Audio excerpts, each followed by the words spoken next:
नमस्कार बच्चों, कैसे हो आप सब। कक्षा में आपका स्वागत है। इस अध्याय में आप माइक्रोसॉफ्ट पावर पॉइंट के बारे में सीखेंगे। माइक्रोसॉफ्ट पावर पॉइंट का परिचय, पावर पॉइंट एप्लीकेशन प्रारंभ करना, टेक्स्ट ऑब्जेक्ट को स्लाइड में डालना, custom animation, slide show, presentation print करना, view tab. Microsoft PowerPoint का परिचय। माइक्रोसॉफ्ट पावर पॉइंट 2010 एक प्रोग्राम है जो आपको आकर्षक व प्रभावी स्लाइड शो प्रेजेंटेशन बनाने में सक्षम बनाता है। पावर पॉइंट एप्लीकेशन ने ग्राफिक्स एवं फॉर्मेटिंग क्षमताओं का विस्तार किया है, जिससे इसके माध्यम से प्रेजेंटेशन में चित्र, वीडियो, एनिमेशन, टेक्स्ट, चार्ट इत्यादि को समाहित कर आकर्षक स्लाइड शो बनाना आसान हो गया है। ये एक पावर टूल है जिससे डायनामिक प्रेजेंटेशन बनाए जाते हैं, जिसमें वीडियो, इमेजेस और नोट्स शामिल हैं। पावर पॉइंट एप्लीकेशन प्रारंभ करना। Starting power point application. आइए अब सीखते हैं पावर पॉइंट को प्रारंभ करना। पावर पॉइंट प्रारंभ करने पर स्वतः ही नॉर्मल व्यू में खुलता है, जिस पर स्लाइड बना सकते हैं और उन पर कार्य कर सकते हैं। GUI के प्रमुख घटकों के अतिरिक्त ऑफिस एप्लीकेशन के सामान्य कंपोनेंट्स निम्न हैं जो लिस्ट में वर्णित हैं। पावर पॉइंट में जब एक नया प्रेजेंटेशन खोला जाता है तो पावर पॉइंट एप्लीकेशन उसे स्वतः ही ब्लैंक प्रेजेंटेशन टेम्पलेट के साथ खोलता है, जैसा कि उपरोक्त चित्र में दर्शाया गया है। पहली बार पावर पॉइंट में कार्य करना शुरू करने के लिए ब्लैक प्रेजेंटेशन एक सही टेम्पलेट है, क्योंकि यह सरल है और बहुत प्रकार के प्रेजेंटेशंस के लिए अनुकूल है। स्लाइड बॉडी में सीधे स्लाइड पर कार्य कर सकते हैं। डॉटेड बॉर्डर प्लेस होल्डर को दर्शाता है, जहां टेक्स्ट टाइप कर सकते हैं। पिक्चर, चार्ट एवं अन्य ऑब्जेक्ट्स को इंसर्ट कर सकते हैं। Slide outline tab full slide का थंबनेल वर्जन दिखता है। दूसरी स्लाइड को जोड़ने के बाद स्लाइड आउटलाइन टैब में थंबनेल पर क्लिक कर सकते हैं, जिससे वह स्लाइड आउटलाइन टैब में दिखाई देगी। प्रेजेंटेशन को पुनः व्यवस्थित करने के लिए थंबनेल को माउस की सहायता से खींचकर स्लाइड व्यवस्थित कर सकते हैं। स्लाइड आउटलाइन टैब में स्लाइड को जोड़ वे हटा भी सकते हैं। सबसे नीचे नोट्स पैन में वर्तमान स्लाइड्स के बारे में नोट लिख सकते हैं। नोट्स को हैंडआउट के रूप में भी निकाला जा सकता है तथा अपने प्रेजेंटेशन के समय भी आप इसका उपयोग कर सकते हैं। पावर पॉइंट से बाहर आने के लिए ऊपर के दाहिने ओर क्रॉस पर क्लिक करें। इसके बाद निम्न में से कोई भी एक विकल्प को चुनें। अगर आपने ये कलर सिर्फ इसी स्लाइड के लिए बैकग्राउंड कलर के रूप में चुना है तो आप क्लोज पर क्लिक कर दें। अगर आप इस कलर को अपनी प्रेजेंटेशन की सभी स्लाइड्स में बैकग्राउंड कलर के रूप में देखना चाहते हैं तो आप अप्लाई टू ऑल पर क्लिक करें। अपनी प्रेजेंटेशन के लिए कोई एक थीम के बैकग्राउंड स्टाइल को अप्लाई करने के लिए डिजाइन टैब पर बैकग्राउंड ग्रुप में बैकग्राउंड स्टाइल्स कंट्रोल का प्रयोग करें। नया प्रेजेंटेशन बनाना। आइए सीखते हैं कि नया प्रेजेंटेशन कैसे बनाते हैं। फाइल टैब पर क्लिक करें, उसके बाद न्यू पर क्लिक करें। मध्य पैन से आप उपलब्ध थीम तथा टेम्पलेट का चुनाव कर सकते हैं। आप कोई एक कार्य कर सकते हैं। रिक्त प्रेजेंटेशन पर क्लिक करें और फिर क्रिएट करें। हाल ही में बनाए गए टेम्पलेट को दोबारा यूज करने के लिए रीसेंट टेम्पलेट पर क्लिक करें। उनमें से टेम्पलेट को चुनें, फिर क्रिएट पर क्लिक करें।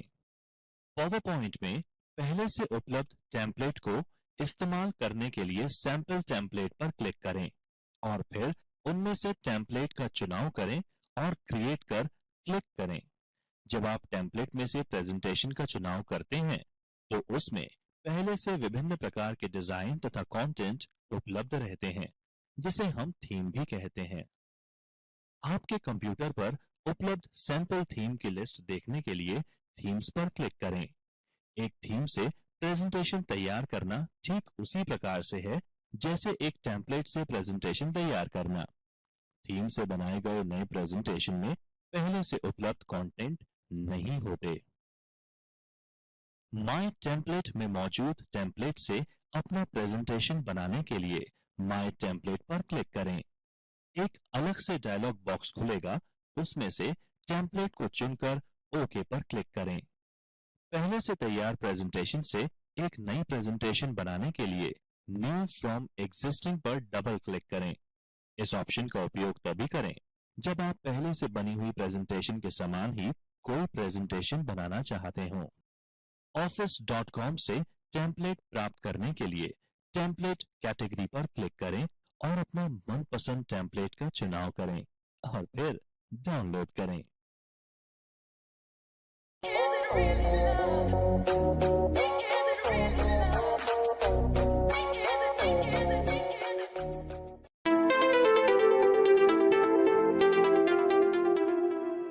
Smart art graphics.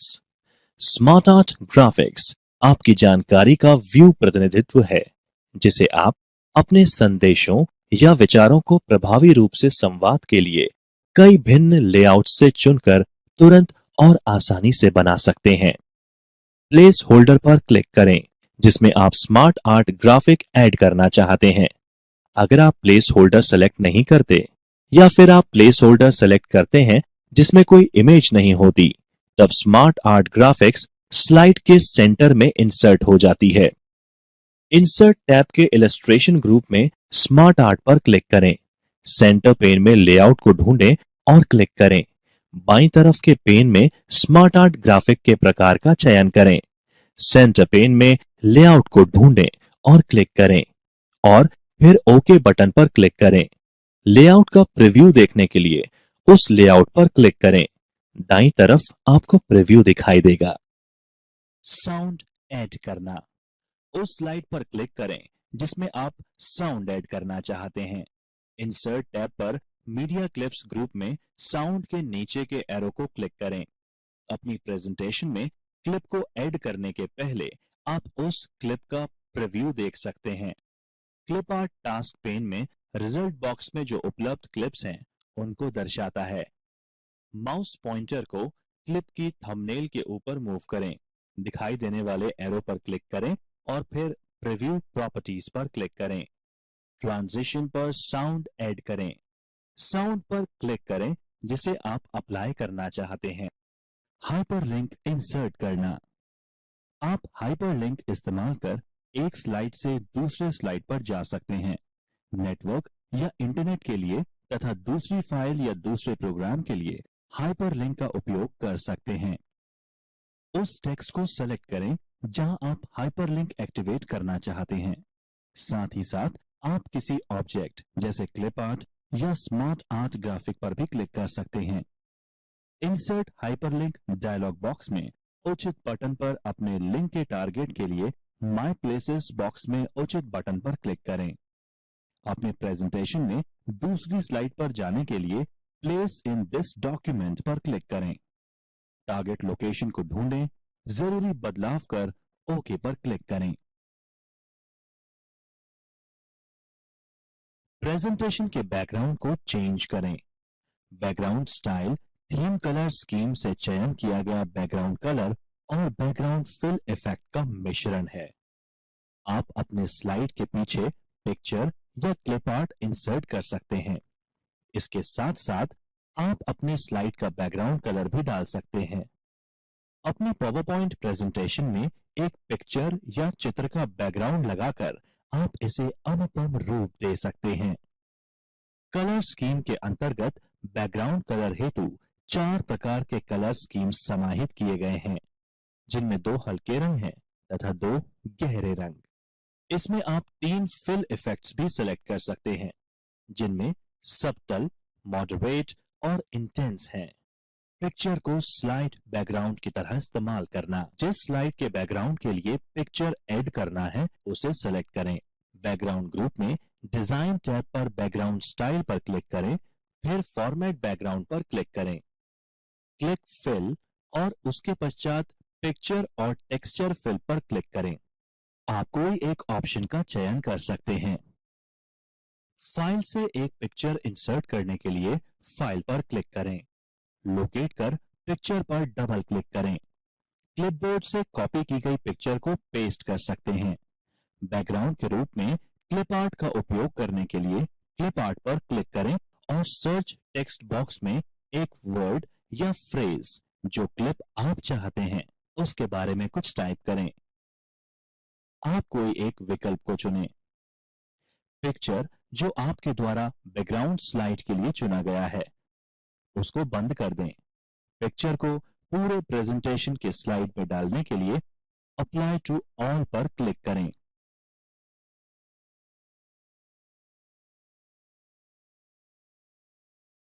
Slide background के रूप में कलर का इस्तेमाल।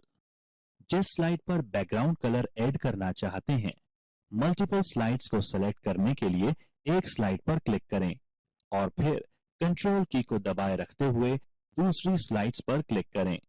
डिजाइन टैब पर बैकग्राउंड में क्लिक करें और फिर फॉर्मेट बैकग्राउंड पर क्लिक करें। फिल पर क्लिक कर सॉलिड फिल पर क्लिक करें। कलर पर क्लिक करें और फिर जो कलर चाहते हो उस पर क्लिक करें। जो कलर थीम में नहीं है उस कलर को चेंज करने के लिए मोर कलर पर क्लिक और स्टैंडर्ड टैब पर जो कलर चाहते हैं उस कलर पर क्लिक करें या कस्टम टैब पर अपने स्वयं के कलर को मिक्स करें। यदि बाद में आप कभी डॉक्यूमेंट थीम को चेंज करते हैं तो कस्टम कलर और स्टैंडर्ड टैब पर कलर अपडेट नहीं होते। बैकग्राउंड ट्रांसपेरेंसी को बदलने के लिए ट्रांसपेरेंसी स्लाइडर को मूव करें। आप ट्रांसपेरेंसी परसेंटेज को 0% यानी पूर्ण अपारदर्शी जो कि डिफॉल्ट सेटिंग है से 100% यानी पूर्ण पारदर्शी में बदल सकते हैं। ग्रेडियंट फिल का स्लाइड बैकग्राउंड की तरह इस्तेमाल करना। कई पावरपॉइंट टेम्पलेट में इस्तेमाल किए गए स्लाइड बैकग्राउंड्स में सॉलिड कलर नहीं होता। इसके बजाय कलर टॉप से बॉटम की तरफ धीरे धीरे हल्का होता है। इस प्रकार की शेडिंग यानी ग्रेडियंट फिल एक रोचक विजुअल इफेक्ट बनाती है। आप अपनी स्वयं की कस्टम ग्रेडियंट फिल क्रिएट कर सकते हैं। इसके लिए स्टेप्स को फॉलो करें। उस स्लाइड को चुनें जिसे आप शेड करना चाहते हैं। यह स्टेप आवश्यक नहीं है जब आप प्रेजेंटेशन में सभी स्लाइड्स के लिए शेडिंग को अप्लाई करना चाहते हैं। रिबन पर डिजाइन टैब के बैकग्राउंड ग्रुप में बैकग्राउंड स्टाइल्स बटन पर क्लिक करेंगे तो बैकग्राउंड स्टाइल गैलरी आपके सामने प्रदर्शित होगी। फॉर्मेट बैकग्राउंड पर क्लिक करें। यदि यहां फिल ऑप्शन पहले से सेलेक्ट नहीं है तब फिल ऑप्शन को सेलेक्ट करें। ग्रेडियंट फिल रेशियो बटन को सेलेक्ट करें यदि ये पहले से सेलेक्टेड नहीं है। ग्रेडियंट फिल ऑप्शन को अपने इच्छा अनुसार सेट करें और फिर ओके पर क्लिक करें। अन्य बैकग्राउंड इफेक्ट का स्लाइड बैकग्राउंड की तरह उपयोग करना। आप बैकग्राउंड के कई अन्य रोचक प्रकारों को निर्मित करने के लिए फॉर्मेट बैकग्राउंड डायलॉग बॉक्स का उपयोग कर सकते हैं। पावरपॉइंट के साथ दिए गए कई पूर्व परिभाषित पैटर्न्स का उपयोग कर सकते हैं। टेक्सचर का उपयोग करने के लिए पिक्चर या टेक्सचर फिल रेडियो बटन पर क्लिक करें। फिर टेक्सचर गैलरी को ओपन करने के लिए टेक्सचर बटन पर क्लिक करें। इस डायलॉग बॉक्स पर बचे हुए कंट्रोल्स आपको आप द्वारा सेलेक्ट की गई पिक्चर या टेक्स्ट के अपीयरेंस को ट्वीक करने के लिए है।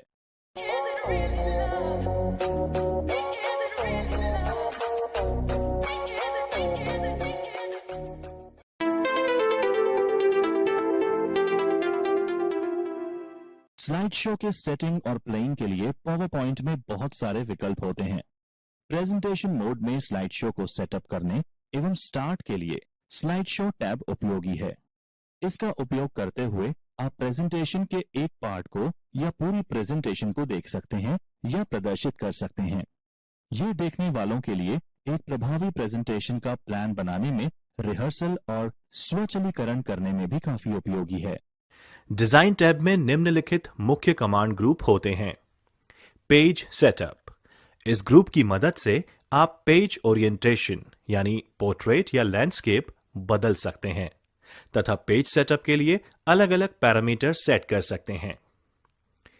थीम्स, इस ग्रुप के अंदर आप सारी स्लाइड्स के लिए कलर स्कीम, फॉन्ट टाइप और अलग अलग तरह के इफेक्ट्स सेट कर सकते हैं। आप पहले से ही उपलब्ध थीम्स का भी उपयोग कर सकते हैं और उन थीम्स में अपनी आवश्यकता के अनुसार बदलाव कर सकते हैं। बैकग्राउंड, इस ऑप्शन का उपयोग करते हुए यूजर बैकग्राउंड कलर और पिक्चर सेट कर सकता है। अन्य टैब एवं विकल्प, various tabs and options. Power point में एक स्लाइड शो सेट करने और चलाने के लिए कई विकल्प हैं। स्लाइड शो टैब प्रस्तुति यानी प्रेजेंटेशन मोड में एक स्लाइड शो सेट करने और आरंभ करने में सहायक है। इसका उपयोग करके आप पूरी प्रेजेंटेशन या प्रेजेंटेशन का सिर्फ एक हिस्सा देख सकते हैं या दिखा सकते हैं। यह आपको एक प्रभावी प्रेजेंटेशन की योजना बनाने, पुनराभ्यास करने और स्वचालित करने में सहायता करता है। विभिन्न समूहों के तहत लोकप्रिय कमांड्स निम्नानुसार हैं। डिजाइन टैब में निम्नलिखित मुख्य कमांड ग्रुप होते हैं। पेज सेटअप, इस ग्रुप की मदद से आप पेज ओरिएंटेशन यानी पोर्ट्रेट या लैंडस्केप बदल सकते हैं तथा पेज सेटअप के लिए अलग अलग पैरामीटर सेट कर सकते हैं। थीम्स, इस ग्रुप के अंदर आप सारी स्लाइड्स के लिए कलर स्कीम, फॉन्ट टाइप और अलग अलग तरह के इफेक्ट्स सेट कर सकते हैं। आप पहले से ही उपलब्ध थीम्स का भी उपयोग कर सकते हैं और उन थीम्स में अपनी आवश्यकता के अनुसार बदलाव कर सकते हैं। बैकग्राउंड, इस ऑप्शन का उपयोग करते हुए यूजर बैकग्राउंड कलर और पिक्चर सेट कर सकता है। थीम्स, इस ग्रुप के अंदर आप सारी स्लाइड्स के लिए कलर स्कीम, फॉन्ट टाइप और अलग अलग तरह के इफेक्ट्स सेट कर सकते हैं। आप पहले से ही उपलब्ध थीम्स का भी उपयोग कर सकते हैं और उन थीम्स में अपनी आवश्यकता के अनुसार बदलाव कर सकते हैं। बैकग्राउंड, इस ऑप्शन का उपयोग करते हुए यूजर बैकग्राउंड कलर और पिक्चर सेट कर सकता है। ट्रांजिशन टैब, स्लाइड शो के दौरान एक स्लाइड से दूसरी स्लाइड पर जब आप मूव करते हैं तो एनिमेशन इफेक्ट, जिन्हें स्लाइड ट्रांजिशन कहा जाता है, प्राप्त होते हैं। पावरपॉइंट 2010 कई प्रकार के स्लाइड ट्रांजिशन जैसे standard fade, dissolve, cuts, wipe, इसके अतिरिक्त कई असमान ट्रांजिशन जैसे फेरिस व्हील्स और चेकबोर्ड प्रदान करता है। एनिमेशन टैब, एनिमेशन टैब में कंट्रोल्स के 4 समूह विद्यमान होते हैं जो नीचे दी गई सूची में वर्णित हैं। प्रीव्यू, इस समूह में केवल एकमात्र विकल्प है, प्रीव्यू बटन। जब सभी एनिमेशन लागू हो जाते हैं तो प्रीव्यू कमांड पर क्लिक करके वर्तमान स्लाइड का प्रीव्यू देख सकते हैं। एनिमेशन, चयनित ऑब्जेक्ट के लिए यह समूह बहुत सी पूर्व परिभाषित एनिमेशन को सिलेक्ट करने की सुविधा देता है। एनिमेशन समूह के दाईं ओर अप रो, डाउन रो तथा मोर एरो पर क्लिक करके सभी एनिमेशन विकल्प देख सकते हैं। एनिमेशन समूह में प्रत्येक एनिमेशन कमांड के लिए अतिरिक्त एनिमेशन विकल्प इफेक्ट ऑप्शन कमांड प्रदान करता है। एडवांस्ड एनिमेशन, इस ग्रुप में मौजूद कंट्रोल्स एनिमेशन समूह के जरिए मूलभूत एनिमेशन के फीचर्स के साथ कस्टम एनिमेशन निर्मित करने की सुविधा आपको देता है। एनिमेशन पैन आपको प्रत्येक एनिमेशन को टाइमिंग समूह यानी ग्रुप के समान मॉडिफाई करने योग्य सुविधा देता है और स्लाइड पर लागू की गई एनिमेशन के साथ प्ले किया जा सकता है।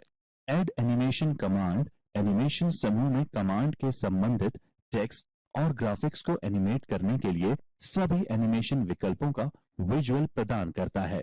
टाइमिंग, ये ग्रुप या समूह एनिमेशन की टाइमिंग सेट करने की सुविधा देता है। यह चयनित एनिमेशन की टाइमिंग तथा सीक्वेंस को मॉडिफाई करने की सुविधा देता है। आप ये सुनिश्चित कर सकते हैं कि एनिमेशन एक तय समय के बाद या माउस क्लिक करने के बाद ही प्रदर्शित होनी चाहिए। एनिमेशन टैब, आइए जानते हैं एनिमेशन के बारे में। एनिमेशन टैब एनिमेशन महत्वपूर्ण बिंदुओं पर फोकस करने के लिए, सूचना के प्रवाह को नियंत्रित करने के लिए तथा प्रेजेंटेशन में दर्शकों की रुचि बनाए रखने के लिए एक अच्छा तरीका है।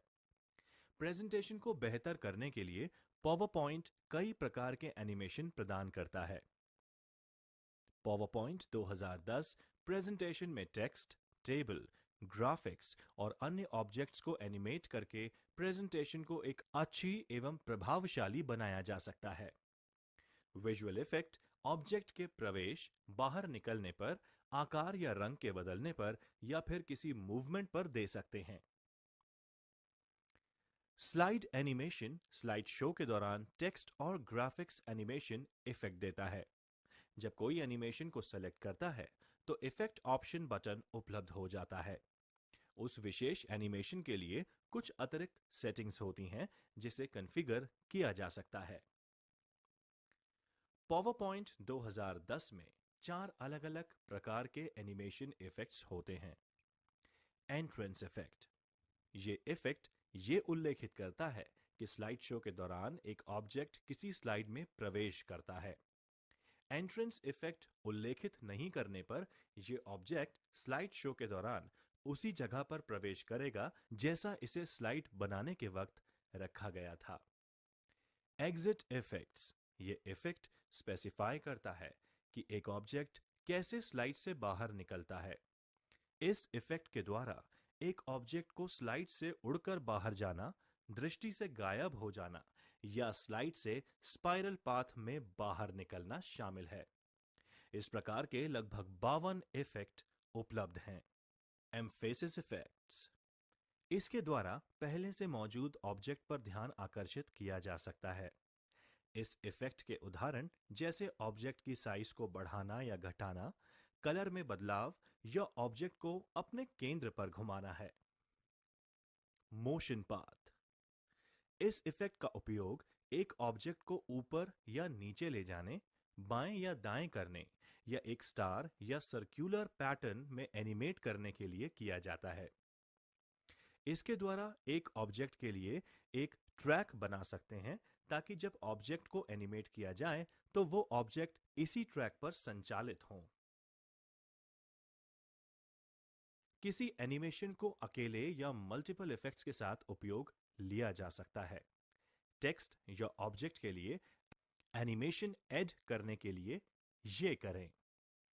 जिस टेक्स्ट या ऑब्जेक्ट को एनिमेट करना है उसको सेलेक्ट करें। एनिमेशन टैब पर एनिमेशन ग्रुप में गैलरी से एक एनिमेशन इफेक्ट पर क्लिक करें। आपके द्वारा चयनित टेक्स्ट कैसे एनिमेट हुआ है इसे बदलने के लिए इफेक्ट ऑप्शंस पर क्लिक करें और सही विकल्प को चुनें। इफेक्ट्स की टाइमिंग सेट करने के लिए एनिमेशन टैब पर टाइमिंग ग्रुप में मौजूद कमांड्स का उपयोग करें। एनिमेशन पैन, एनिमेशन पैन का उपयोग करना। आइए सीखते हैं एनिमेशन पैन का उपयोग करना। एनिमेशन पैन को ओपन करके एक स्लाइड पर अप्लाई की हुई एनिमेशन की सूची को देखा जा सकता है। एक स्लाइड पर अप्लाई की हुई एनिमेशन के दाईं ओर एनिमेशन टास्क पेन दिखाई देती है, जो एनिमेशन के बारे में महत्वपूर्ण सूचना प्रदर्शित करती है, जैसे इफेक्ट्स का प्रकार, अनेकों इफेक्ट्स का एक दूसरे के साथ क्रम, प्रभावित होने वाले ऑब्जेक्ट का नाम, इफेक्ट का समय इत्यादि। एनिमेशन टास्क पेन को प्रदर्शित करने के लिए एनिमेशन टैब पर एडवांस्ड एनिमेशन ग्रुप में एनिमेशन पेन पर क्लिक करें। टास्क पेन में संख्या उस क्रम को प्रदर्शित करती है जिस क्रम में एनिमेशन इफेक्ट्स चलते हैं। टाइमलाइन इफेक्ट्स की अवधि यानी ड्यूरेशन को प्रदर्शित करता है। आइकन्स एनिमेशन इफेक्ट्स के प्रकार को प्रदर्शित करता है। पावर पॉइंट में ये सेट कर सकते हैं कि आप एनिमेशन को कब चलाना चाहते हैं यानी प्ले करना चाहते हैं। डिफॉल्ट रूप से यह ऑन क्लिक पर है। इसमें बदलाव करने के लिए एनिमेशन पेन में इफेक्ट को सेलेक्ट करें और उसके बाद स्टार्ट ड्रॉप डाउन सूची से कोई एक ऑप्शन चुनें।